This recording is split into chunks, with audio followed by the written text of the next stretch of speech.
Percy Jackson, Greek Heroes. Perseus ingin dipeluk. Aku harus memulai cerita dengan orang yang satu ini.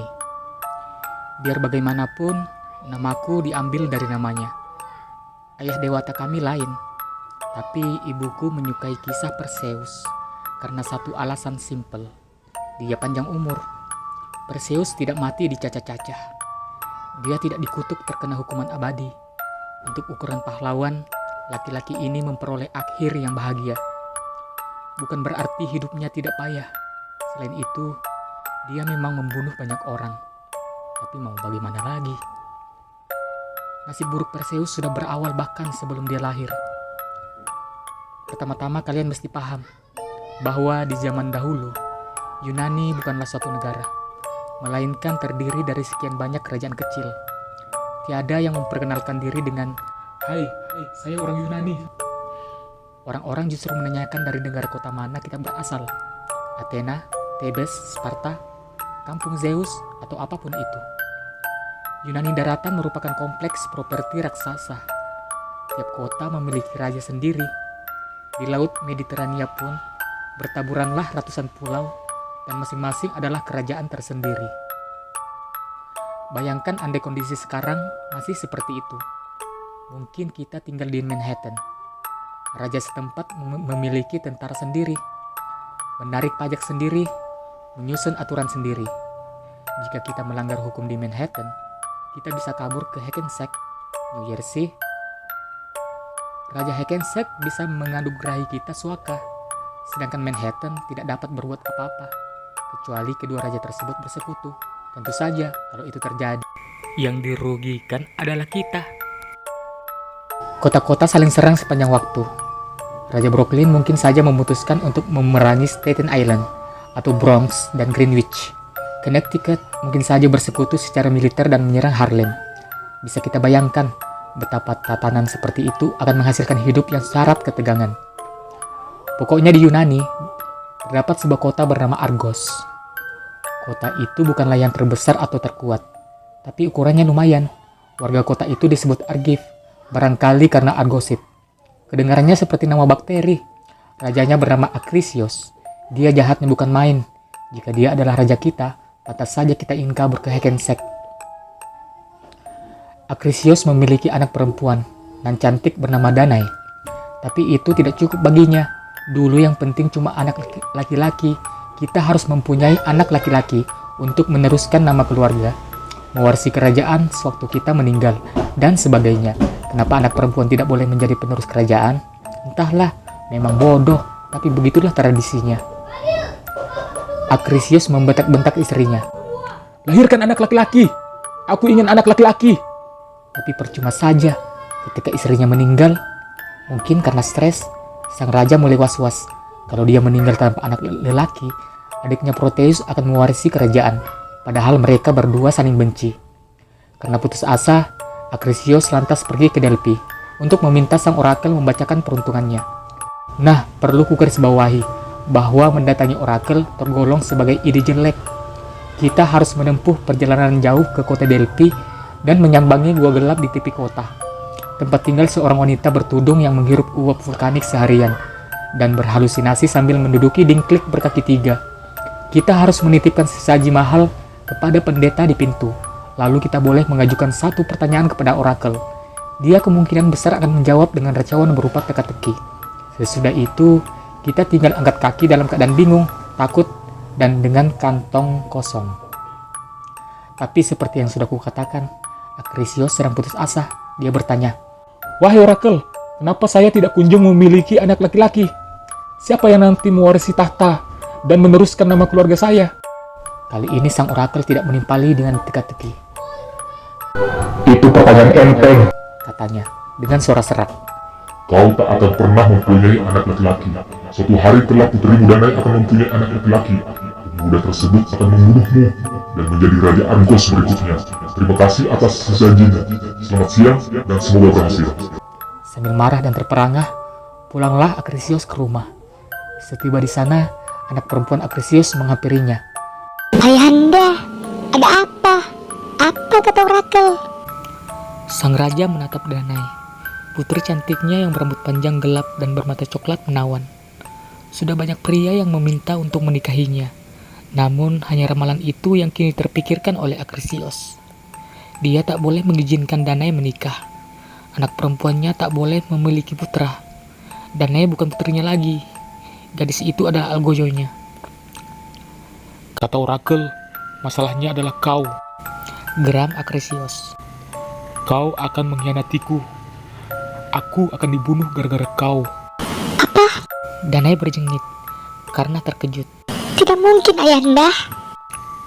Pengawal, Teriak Akrisios. singkirkan makhluk nista ini. Danae tidak paham apa salahnya. Dia selalu berusaha bersikap baik dan lembut. Dia menyayangi ayahnya sekalipun Akrisios menakutkan dan pemarah, serta gemar berburu rakyat jelata di hutan sambil membawa tombak dan sekawanan anjing ganas. Danae taat memberikan sesaji kepada dewa-dewi. Dia giat berdoa, rajin makan sayuran, dan tekun mengerjakan PR. Kenapa ayahnya sekonyong-konyong meyakini bahwa dia adalah pengkhianat? Dia tidak mendapat jawaban.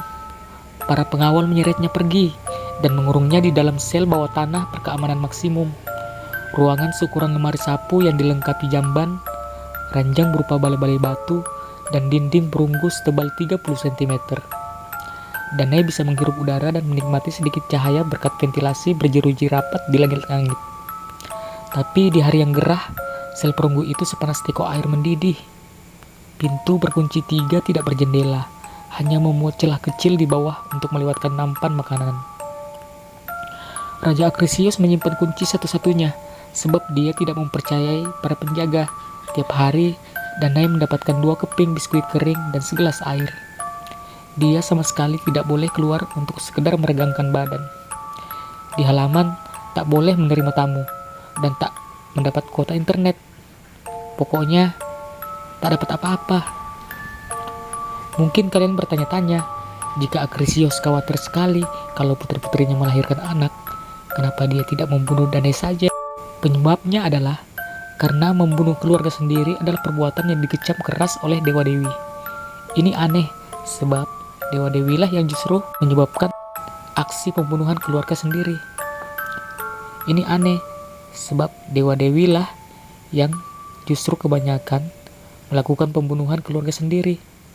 Pembunuh anak kandung dihadiahi Hades dengan hukuman istimewa di dunia bawah tanah. Dikejar-kejar oleh para Erinyes dan digunting benang kehidupannya oleh ketiga Moirae. Intinya, pembunuh anak kandung akan mendapatkan karma buruk.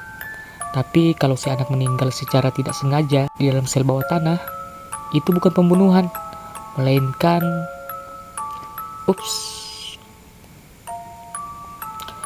berbulan-bulan Danae merana di dalam sel bawah tanah.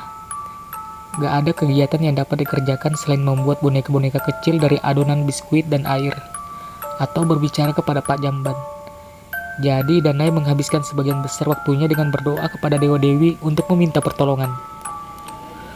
Mungkin dia memperoleh perhatian dari mereka karena dia baik budi, atau karena dia rajin memberikan sesaji di kuil, atau mungkin juga sebabnya karena Danae luar biasa jelita.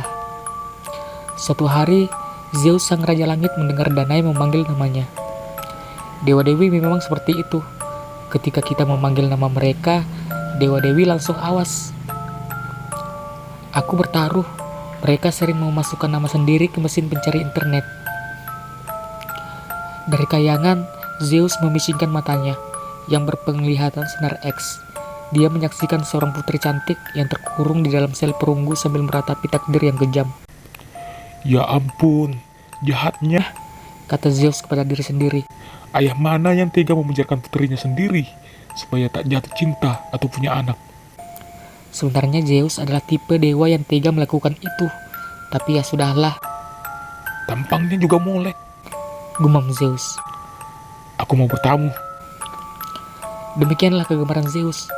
Dia sering jatuh cinta pada pandangan pertama dengan perempuan fana, menjatuhkan diri laksana bom hidrogen asmara ke kehidupan perempuan itu, lalu kembali ke Gunung Olympus dan meninggalkan pacarnya yang mesti membesarkan anak seorang diri.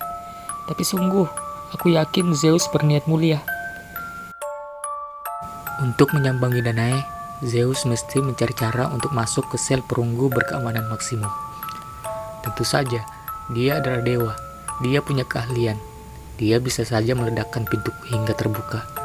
Tapi jangan-jangan gadis itu menjadi takut karenanya. Dia juga harus membunuh sejumlah penjaga, membuat ledakan, dan meninggalkan jejak berupa mayat bergelimpangan bukanlah cara yang tepat untuk menimbulkan kesan positif pada kencan pertama. Membuat ledakan dan meninggalkan jejak berupa mayat bergelimpangan bukanlah cara yang tepat. Sang dewa memutuskan bahwa mending dia berubah wujud menjadi sesuatu yang kecil dan menyelinap masuk lewat ventilasi.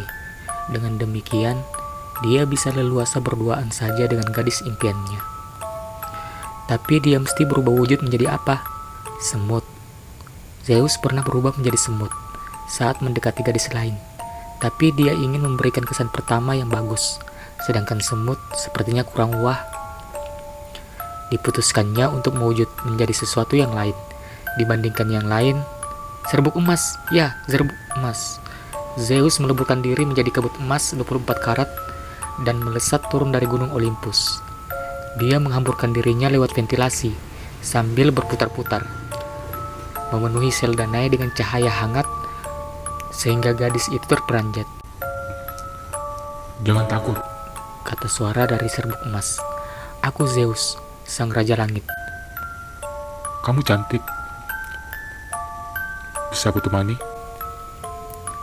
Danae tidak pernah punya pacar, apalagi pacar dewa, yang bisa berubah menjadi serbuk emas. Dalam waktu singkat, kira-kira 5 atau 6 menit, dia sudah jatuh cinta setengah mati. Pekan demi pekan berlalu. Danae anteng sekali di dalam selnya, sampai-sampai para penjaga di luar kebosanan. Lalu suatu hari, di sekitar 9 bulan sesudah insiden serbuk emas, seorang penjaga seperti biasa sedang mendorong nampan makanan lewat celah di pintu saat dia mendengar suara aneh. Tangisan bayi dari dalam sel. Si penjaga lari mendatangi Raja Akrisios, karena hal semacam inilah yang perlu diketahui oleh bos. Setibanya sang raja di sel bawah tanah, dia membuka pintu, menerjang masuk ke kurungan, dan mendapati Danae yang sedang menggendong bayi merah di dalam selimut. Apa? Tak ada siapa-siapa, tak seorang pun bisa masuk ke sana. Sebab Akrisios menyimpan kunci satu-satunya, sehingga tidak mungkin dilewati manusia. Bagaimana ini bisa terjadi? Siapa yang masuk ke sini?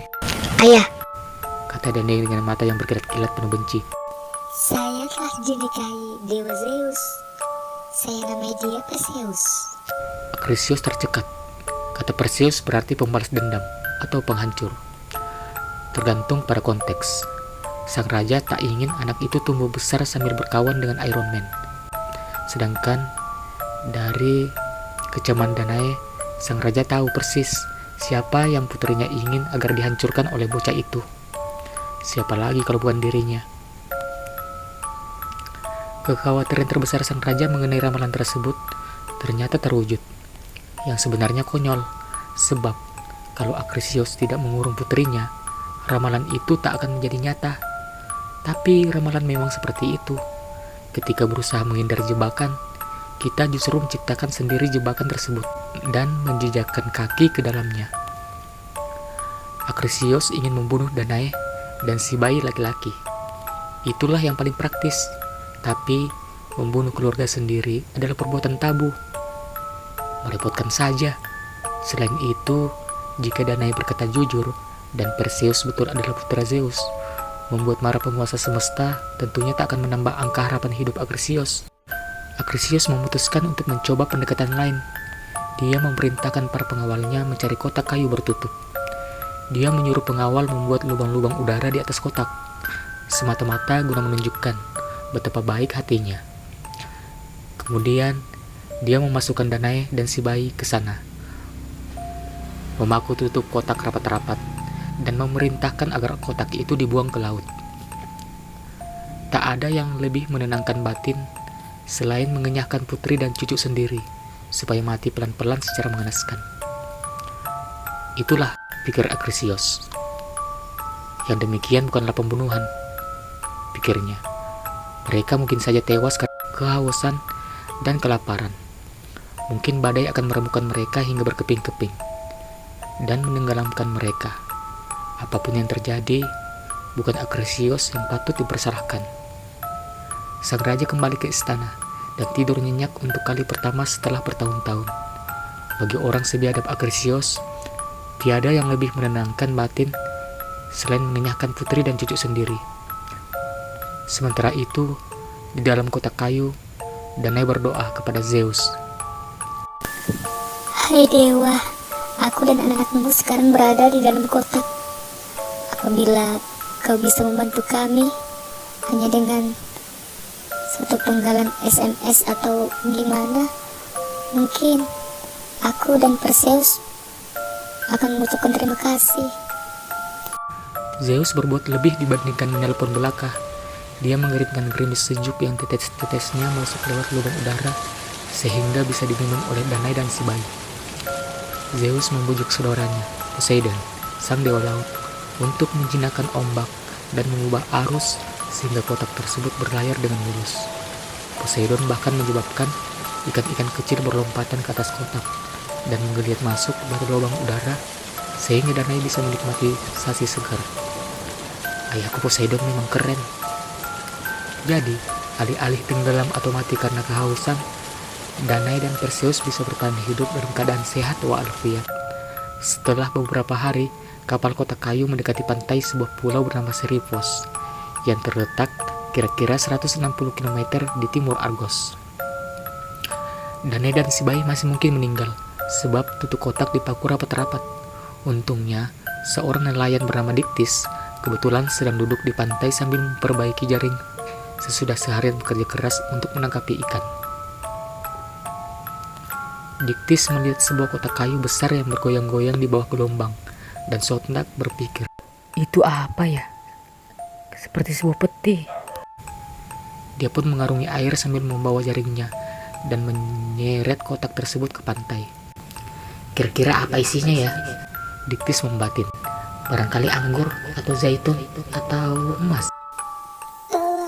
Terdengar suara wanita dari dalam kotak. Suara tangis kecil terdengar dari dalam kotak.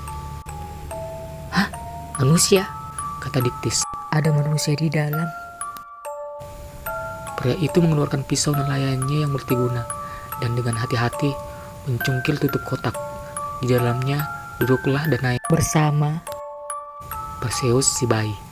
Dua-duanya kumal dan letih serta berbau amis seperti sasi basah, tapi masih hidup. Diktis membantu mereka keluar dan memberi mereka serta air.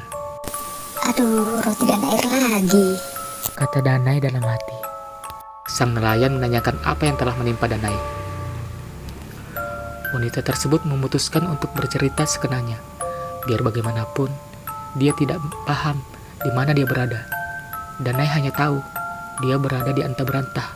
Tapi untuk jaga-jaga, siapa tahu raja setempat berteman dengan ayahnya, dia semata-mata memberitahukan kepada Diktis bahwa ayahnya mengusirnya karena dia telah jatuh cinta dan memiliki anak tanpa seizin sang ayah. "Siapa ayah anak ini?" tanya Diktis. Ayahnya adalah Zeus. Mata sang nelayan membelalak. Dia mempercayai Danae secara serta-merta. Walaupun penampilan Danae kumal, Diktis melihat wanita itu memiliki kecantikan yang mampu menarik hati dewa. Dan dari caranya berbicara serta membawa diri, sang nelayan memperkirakan wanita tersebut adalah seorang putri. Diktis ingin membantu wanita itu dan si bayi, tapi dia rupanya mengalami semacam konflik batin. "Saya bisa mengajak Anda untuk menemui saudara lelaki saya," kata Diktis dengan enggan. "Namanya Polydectes. Dia raja pulau ini."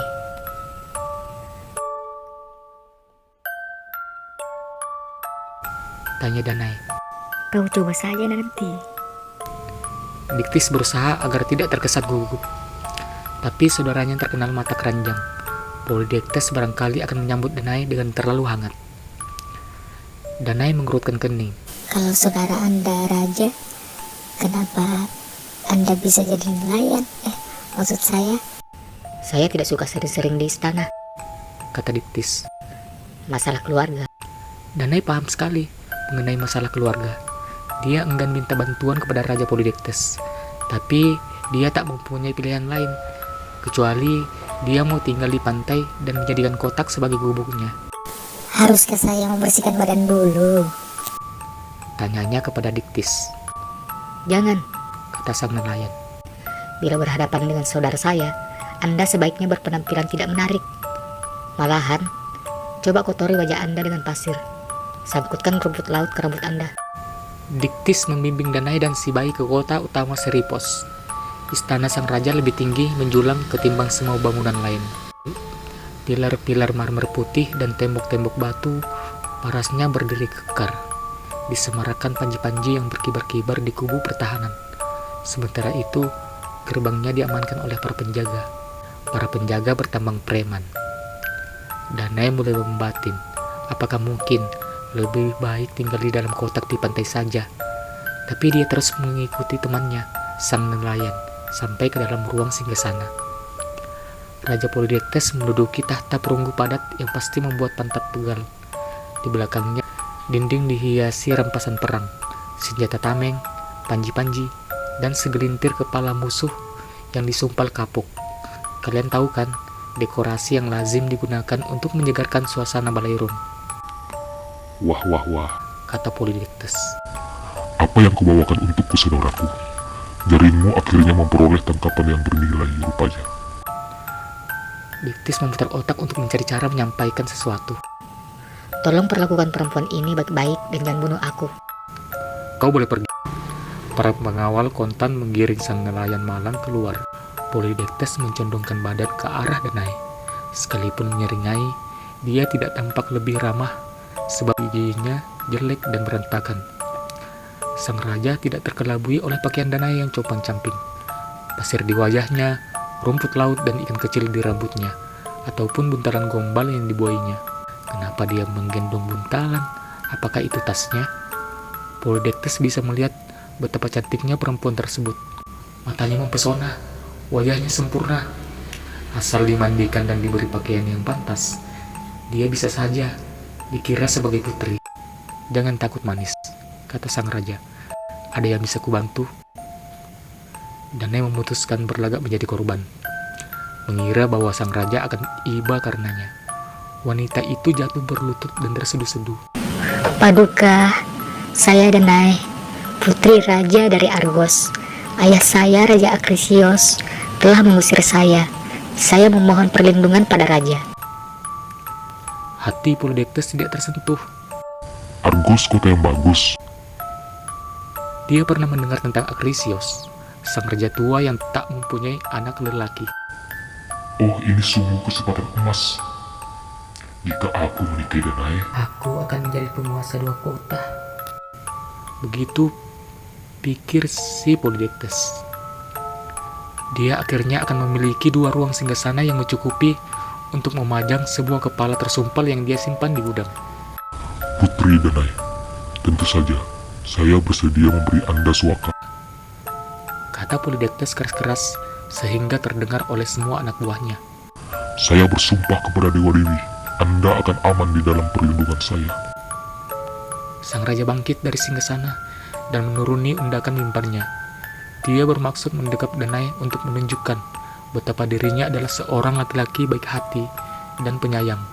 Begitu jarak mereka tinggal 1,5 meter, buntalan yang dibuai sang putri mulai menjerit-jerit. Polydectes melompat mundur. Jeritan langsung berhenti. Sihir apa ini? Polydectes menuntut penjelasan. Kau membawa buntalan gombal yang bisa menjerit? Ini bayi saya, Paduka. Danai berusaha untuk tidak cengengesan kalau melihat ekspresi ngeri sang raja. Anak laki-laki saya Perseus, yang ayahnya adalah Zeus. Saya harap Paduka berjanji untuk memberikan perlindungan berlaku pula bagi putri cilik saya yang malang. Mata kanan Polydectes berkedut-kedut. Dia benci bayi, makhluk montok keriput yang cuma bisa menangis dan buang air. Dia menyesal karena sebelumnya tak menyadari keberadaan bocah itu. Namun, dia kurang konsentrasi karena Danai terlampau cantik. Dia tak bisa mencabut janjinya sekarang. Seluruh anak buah telah mendengarnya mengucap janji itu. Lagi pula, jika si bayi adalah anak Zeus, bisa berabe. Kita tak boleh membuang bayi demigod begitu saja ke dalam tempat sampah jika tidak mau menuai amarah Dewa Dewi. Paling tidak, biasanya begitu, Tentu saja, kata sang raja dengan terpaksa. Imut benar bayi ini. Dia akan aku lindungi juga. Begini saja. Sang raja beringsut mendekat, tapi Perseus mulai menjerit-jerit lagi. Anak itu rupanya punya radar pendeteksi raja jahat, Jahanam. kata Polydectes lemah. Bocah ini punya paru-paru yang kuat. Dia boleh dibesarkan di kuil Athena, di pinggir kota, jauh dari sini. Maksudku, terletak di kawasan kota yang strategis. Para pendeta di sana akan merawatnya baik-baik. Sementara itu, kau dan aku bisa berakrab-akrab. Putri yang manis. Polydectes sudah terbiasa memperoleh keinginannya. Dia menebak hanya butuh 15, maksimal 16 menit untuk meyakinkan Danae agar menikahinya. Namun demikian, 17 tahun berikutnya ternyata menjadi masa yang paling membuat frustasi sepanjang kehidupan Polydectes. Sekalipun sudah berusaha keras untuk berakrab-akrab dengan Danae, sang putri dan anak lelakinya senantiasa menangkis upaya Polydectes. Sang raja memberi Danae sejumlah ruangan tersendiri untuk dia tempati di istana. Polydectes memberi Danae pakaian mewah, perhiasan indah, pelayan, dan segepok kupon untuk makan sepuasnya di meja makan prasmanan istana. Tapi Danae tidak terkecoh. Dia tahu dirinya adalah tahanan di istana ini, sebagaimana dia menjadi tahanan di dalam sel perunggu dahulu. Dia tak diperkenankan meninggalkan istana. Selain para pelayannya, Danae hanya disambangi oleh putranya dan para pengasuh Perseus dari kuil Athena. Danae paling suka dikunjungi oleh Perseus. Sewaktu Perseus masih bayi, dia menjerit-jerit tiap kali sang raja mendekati Danae. Karena tidak tahan dengan keributan itu, sang raja selalu angkat kaki dengan terburu-buru untuk kemudian minum obat pusing. Ketika Perseus sedang tidak di istana, Danae mencari cara lain untuk mengelak dari bujuk rayu sang raja. Kapanpun Polydectes mendatangi pintu ruangan Danae, wanita itu mengeluarkan suara muntah-muntah dan minta maaf karena sedang sakit. Dia bersembunyi di ruang cuci istana. Dia menangis terseduh-seduh, sementara para pelayannya memperhatikan sampai sang raja malu sendiri dan lantas kabur. Bertahun-tahun sang raja berusaha merebut kasih sayang Danae. Bertahun-tahun wanita itu berkelit. Sebenarnya, kegigihan mereka berdua sama-sama mengesankan. Begitu Perseus bertemu dewasa, keadaan menjadi kian mudah bagi Danae dan kian berat bagi Polydectes. Biar bagaimanapun, Perseus adalah seorang demigod. Cowok itu punya segudang bakat. Saat usianya 7 tahun, dia bisa membanting pria dewasa ke lantai. Saat umurnya 10, Perseus dapat menembakkan panah dari ujung pulau ke ujung seberangnya lagi. Berpedang lebih piawai dibandingkan prajurit manapun di pasukan sang raja. Karena tumbuh besar di kuil Athena, dia mempelajari ilmu perang dan kebijaksanaan, menentukan mana yang harus dilawan dan mana yang harus dibiarkan dulu, cara menghormati dewa-dewi, segala tetek bengek yang perlu kita ketahui jika ingin melewati masa pubertas dengan selamat. Sebagai putra yang berbakti, Perseus rutin mengunjungi ibunya sesering mungkin. Dia tak lagi menjerit-jerit ketika Polydectes mendekat. Namun, kalau sang raja coba-coba main mata dengan Danae, Perseus melotot dan berkacak pinggang. Sejumlah senjata mematikan bergelayut dari sabuknya, sampai sang raja mundur dari hadapan ibunya. Kalian kira Polydectes akhirnya menyerah, kan? Lagi pula banyak perempuan lain yang dia bisa ganggu. Tapi kalian tentu tahu bahwa semakin kita dilarang, semakin kita menginginkannya. Saat Perseus menginjak usia 17, Polydectes nyaris hilang akal saking jengkelnya. Dia ingin menikahi Danae, mumpung wanita itu belum terlalu tua untuk melahirkan anak lagi. Polydectes ingin mempunyai anak kandung yang bisa menjadi Raja Argos dan Seripos. Kesimpulannya, Perseus harus dienyahkan. Tapi, bagaimana cara menyingkirkan demigod tanpa secara langsung membunuhnya?